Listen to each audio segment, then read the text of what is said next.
Hello, welcome. I'm Jeff Byers. This is Andy 258, your first module. So module 1, this is your introduction, and I talk about how it's structured and what to expect. So let's go ahead and the first thing you're going to do is I do not use the modules set up here in Canvas, so you're going to go right to assignments. And I had that in the email, so hopefully everybody got that part. In an introduction email, kind of talking about myself and some expectations. So with that said, this is what it should look like. Again, this may not look like this in how you see it as a student. So I'm going to go to home and get that set up and look at it real quick from your point of view. And so let's go ahead and go to assignments. And so it's going to look by show by date, and it looks like this, which is a little more confusing. It's not really what I want you to see. So the first thing I want you to do is just click on show by type. When you do that, then you see that it is set up the way you saw it when I was looking at it. So I'm going to go back and get that set up back, leave the student view so you can see what I'm seeing here. Okay, now that I've explained that part of it, under assignments, you see it's all grouped. So this is week 1, 2, 3, all the way down. You can see exactly what's happening all the way down to final exam. And you can see we have 15 modules, and you can see that each module is broken up into part 1, part 2, and part 3. So they all work together. You go from one week to the next week to the next week, and you're building upon until you get it finished in part 3. I don't think I have any parts that go up to 4. Maybe the very end I have 4 parts. Okay, that's the big one. And you can see each one is worth 40 points. Okay, so module 1, that's your assignment. You have your discussion post. That's an assignment as well. And then you have your quiz. Of course, that's considered an assignment. It's all under module 1. It's your first week. So that's how I kind of organize it. And hopefully it's intuitive. That's just how I do it. And then module 1, you can see when it's available. Again, I lock everything each week. I lock everything. The reason why I do that is because a lot of you guys get confused and you go way ahead and try to get everything done, and your work actually suffers. Your quality of work suffers. So I lock everything down. You'll get module 1 finished, and if you get it done in 3 days, fine, and you can work on other schoolwork. And I prefer that you get things done right away, meaning that you get right into it. So the first day, Monday, I hope you're not waiting until Friday, because you'll never get the module finished. So with module 1, let's see if it opens up. I don't know if something's happening here. Waiting for Canvas. Okay, I'm doing Camtasia, and it's really slow. It slows the system down in recording, so I'm sorry for the delay. So here's module 1. So basically you can read what you're going to be doing. You're going to be prototyping your first room, and just real quick information. I prefer that you email me, jbyers3@jcc.edu. Please do not use Canvas to contact me. Even though I'm sending you information through Canvas, I can't send it any other way. When I do announcements and stuff, that I don't have that choice. But when you email me, it's better to look at it there than in 2 other places, right? You know, because that's my email account, and that's what I prefer. Okay. Now it doesn't mean I'm not going to try to go into Canvas and look, because I can do that, but I prefer that. I don't want to miss it. So if you go through Canvas to contact me, then I might miss it because it goes into my clutter, and I've not been able to get that fixed with IT or anybody else. So with that said, if you do go through Canvas email, know that I might not get it right away, okay, like immediately. And I do check my emails, and I will have online hours under this one, and I'll just tell you what it is in case it doesn't show up. It's Monday, Tuesday, Wednesday, Thursday, and Friday from 10 to 11 are my online office hours, which means that I am sitting on top of my emails, waiting for you to email me during that time. Okay? Now I've got 80 students, so I have to, if all 80 students at once, you can see how that can be a mess. It doesn't usually happen, but I'll do the best to put out the fires that I can as fast as I can. But I do check emails at 9 o'clock, 12:30, right after lunch, and then 3 in the afternoon, and then 6, and then 9. Okay? Now, sometimes I'm away from my desk, but I do have my cell phone with me all the time. So if you were to email between these two times and it's an emergency or something, like you can't figure out how to find the resources to answer your question about the software or anything else you need, again, I always want you guys to go online to find resources yourself. That's called research, and that is expected that you do that with an online course. Okay? It's not like you're in class and I'm right there to answer your question. Hey, you raise your hand and I come over and you ask me, how do I, in settings and preferences in Unreal Tournament, or excuse me, Unreal Engine, how do I get here and how do I do this, and I'm able to navigate and scan that. That doesn't happen here. Okay? So online, it's just part of online is doing research. So entering and going in and searching what you're trying to find and trying to find the answer that way first before emailing me is the best way to go. That way I don't get overwhelmed, because if everybody does that, I don't get overwhelmed, and the people that really, really, really, truly need that help will get that help right away. Okay? I'm not saying you're not one of those people, but what if you are, and what if you're totally capable of researching first? Then that leaves that other person kind of high and dry. Okay?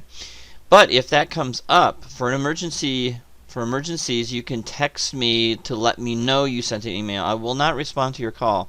So here's my text that you can text me, and then I will get right on to the email and answer your questions. Now, if you want to be specific on exactly what you're asking, I know you don't know the terminology yet, but try to be specific and send me screenshots of the issues you're having. Try to describe it as best you can, okay? And I'll do my best to help you, okay? That's my job. I will tell you this. I'm not an IT specialist. That's not what I'm trained for, okay?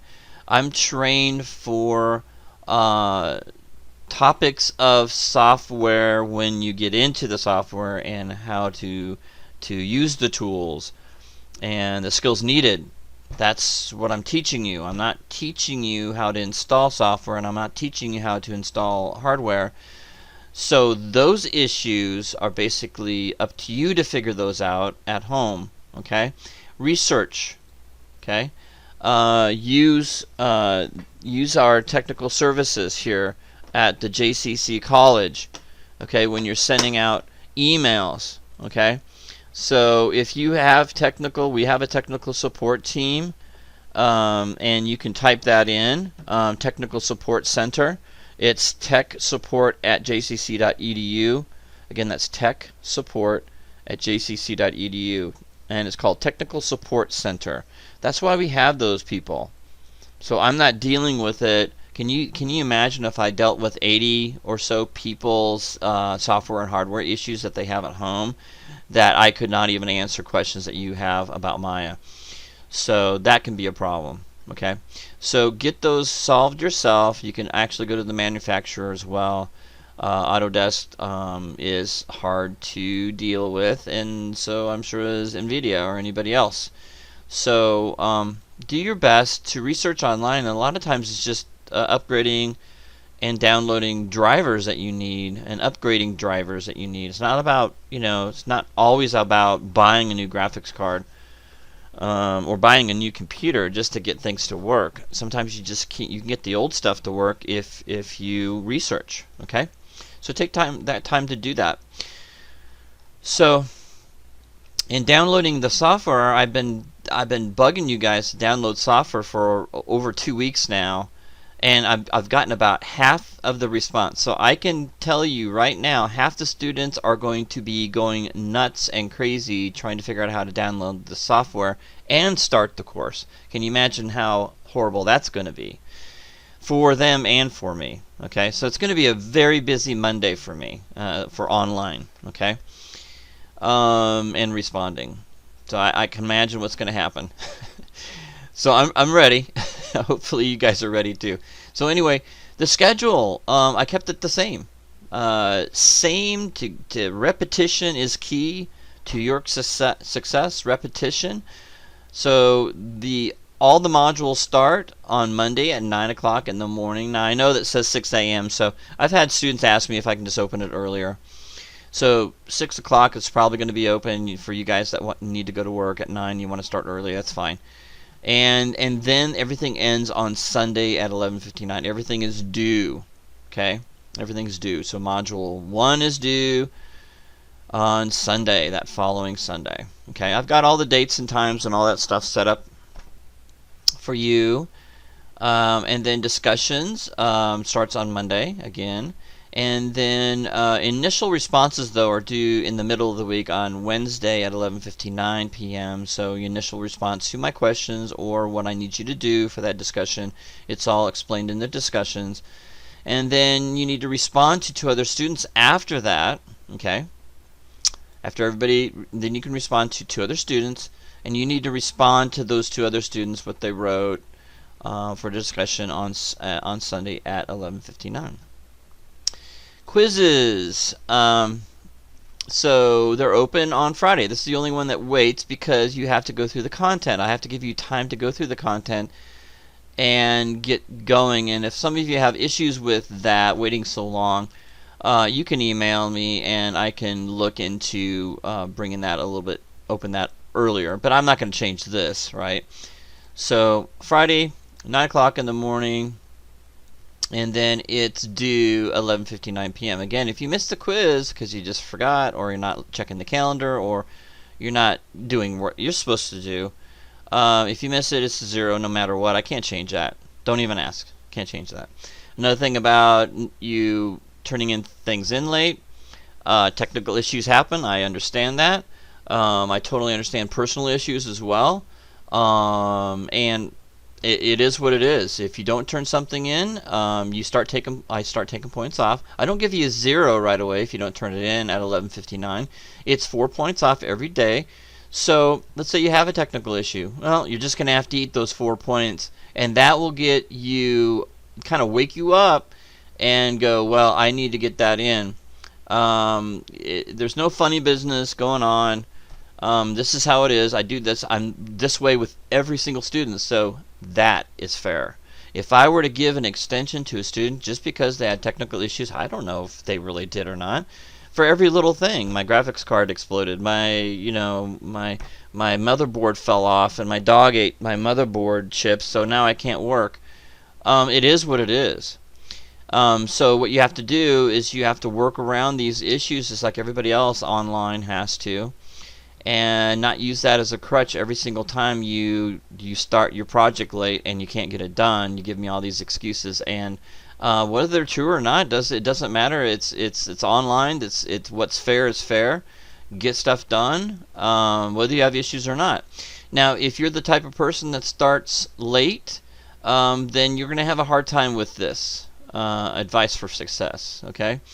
So if you're a student online taking multiple classes, what you should be doing is going, okay, Mr. Byers has module 1 up and running, and I decided to wait until Wednesday to start. Well, okay, that's your decision.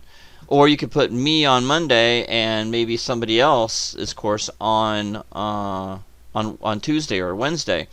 But you never want to start a studio class. A studio class like this, you don't ever want to start in the middle of the week. You want to start it on Monday, and what you do is the first, from 9 o'clock in the morning until 12 o'clock, or whatever hours that you're going to put, set 4 hours for the first day. Okay, 4 hours for the first day.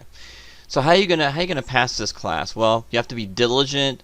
Do not procrastinate. You have to use good time management. We're going to talk about that in one of your discussions. Start your project on Monday and work through the lessons progressively through the week. That's how you're going to get through this.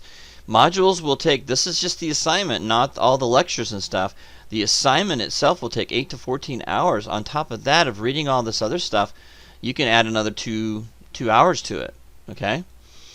So that's kind of where we're at. Okay? And you're required to check your student email account and your Canvas email account. Alright? And you need to have Unreal 4 engine. That is a monster engine. That's a monster. But it's industry standard now. Wow. You know, there's no other alternative to this. You know, that I know of. Maybe Unity, but I'm not teaching in Unity, and Unity is quite a bit different than Unreal Engine. And if you think you can do it in Unity and give me the screenshots and give me everything that that you need to give me, and you can do it exactly, and you're able to follow all my lectures, and you're able to keep up and do all that stuff, because I don't know anything about Unity. Okay, so Unreal Engine is what I use. Okay, and Autodesk Maya 2020, again, same thing. I don't use Blender. I don't use 3ds Max. There's a lot of other really great software out there, but I don't use it, so that's what's required here. Substance Painter, Photoshop, again, you know, you could use Sketchbook, I think, from Autodesk as an alternative, but I don't teach that. I only teach Photoshop in here. So if you find a another piece of software that you can use or you have that works just as good as Substance Painter, and you can watch my videos and you can translate everything I'm saying into that package, you know what? But I prefer you trying first. This is only if you absolutely cannot get Unreal 4 running on your computer that you would go to a different software. Okay? Does that make sense? I'm hoping that makes sense to you. And then XNormal, I just have that in there. That's not required, but it's in there because it's a great little package to bake normals. But most of the time, you can bake everything in Substance Painter. Not an issue. Okay? And Autodesk Mudbox, of course. I would love to be using ZBrush. You know, obviously that's industry standard. Mudbox is not. Mudbox is just there because it's free. I don't have really much of a choice. I don't really like using. I use ZBrush full time. So Mudbox is kind of, you know, it's one of those things that we got to use just because, you know, it's just nice to be able to use something that's free. And I did that for you guys. If you have ZBrush, man, go for that. Much better. Do you need additional help? Please check the documentation below, right? What are the system requirements? It's pretty hardcore. It really is. 8 gigs of RAM. Recommend to have at least 32. Really? I have 32, but I'm an instructor. That takes quite a bit of cash to come up with that. And you know, this isn't too bad. 470 GTX. It's, you know, you could probably pick one of those up for, you know, $100 or whatever. But you know, it is what it is. Do the best you can. We're working on getting a system set up, remote system set up for you guys. Again, that can be an issue and a problem in upon itself. So I'll send anything that I have for you for that. They just got it set up like yesterday, and today's like Saturday, the 22nd. That I'm recording this. So it's new, and I imagine it's going to be crazy to try to get it to work. I saw the PDF. It looks insane. So we'll see how that works. Some of you will have to do that. Module 1 overview. So in this module, we're going to navigate Unreal Engine 4. Hopefully you guys can download it and get it working on your system, and learn how to prototype a room using BSPs. Okay? Fantastic. Awesome. And objectives, you guys can read all that stuff. Course assignment, you can read that. And then the content, here's all my lectures, and I will pull from anywhere I can to get my point across, because I've got 4 other classes. It wasn't like dumped on, but basically online teaching is way harder than I ever expected because of all the content I've got to convert over into this format, which is really difficult to do, but you know, I'm not going to whine and cry about it. I got it done. and then I pull from lectures and my information that I've gotten over the years and put it all together, and this is what I have for my lecture. And please read that. And anytime I do a lecture, my quizzes are either from the lecture or from other information that I have in this module. Okay, everything's in here that's on the quiz. Okay, and any of my videos. Okay, so anyway, you can see that there's a lot of videos in here that you're going to have to learn. The start of the interface, you're gonna need to watch those to get familiar with that. I'm not going to go over all that stuff. It's like recreating the wheel again. Why would I do that? And then scale and proportions. I pull a lot from World of Level Design. And make sure you look over all this information as well. Sometimes that I've got issues with hotkey sheets. I looked over this. This is a really solid one. So make sure you look at the hotkeys for this. There's other ones out there, beware. BSP prototyping, you need to watch this as a beginning tutorial. When to use BSPs, we talk about that as well. And then the course content, my lecture videos on creating, and here's the materials you need for this. And you can also right click over something, go to save image as, or you can do a screenshot by going in your search engine in Windows and hitting the S key for the snipping tool. You can use the snipping tool just like this and just snip it. You can go ahead and make a snip of your image that you want, and you go to File, Save As, and you can do it that way as well. Okay? Alright, so I don't need to do that. And then it goes over how to set your project up, prototyping, using your reference, continue prototyping, and then you're completely done if you got everything inside and out and you followed exact measurements. Congratulations, I pat yourself on the back, 2 thumbs up. I'm going to create a 3D guy for this, it'd be fun. And then grading rubric, you can see how I'm grading you. And then a turn instruction video will be here. I've got that done, I just need to place it in there, and the deliverables and folder structure, and I even give you examples on what you need to turn in. So right now I don't need your files, so please do not turn in your Unreal files. They're insanely big. Just turn in screenshots. Just turn in what I need you to turn in. Be respectful and responsible and reading, and not just turning everything in that you think I need to have, but read what I need to have, what I'm asking for. And that is not your scene files. So don't ask me if I need your scene files. I don't. I really rarely ask for those. Those are huge files, and they just kind of clog up things. This is much faster for me to grade, and so you just do some screenshots. Okay, follow the instructions. I take you through everything. Don't skim this stuff. And if you're reading, I know this sounds really silly for me to tell you how to watch a video, but if you're watching a video, you can pause it and then do it and then continue the video and pause it and continue the video and pause it and continue the video. And sometimes you can just hit the space bar to pause it. And you also have, when you're watching a video, you've got this information in the corner that you can either make it slower. So if I'm going too fast, you can actually go in there and make the video slower. If you have issues with watching videos and trying to complete your assignment, email me, and I'll take you through the process of doing, pausing it and doing it.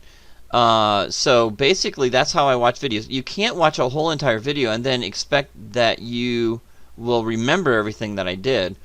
You will have to watch a little bit of the video, pause it, and then do what I just did in the video, and then actually complete that process, and then watch it again a little bit, and then complete that process. That's how you watch a video. That's how you watch a video tutorial. Okay? So for those of you that are having issues with watching videos, that's how I would do it. Okay? I'm not trying to be condescending, and if my voice sounds that way, I apologize. But it's just, when you watch a video, you want to pause it, and that's why you can pause it. You can click on the pause button. You can click on the, just pause it, or hit the space bar. A lot of times you can just hit the space bar. Okay?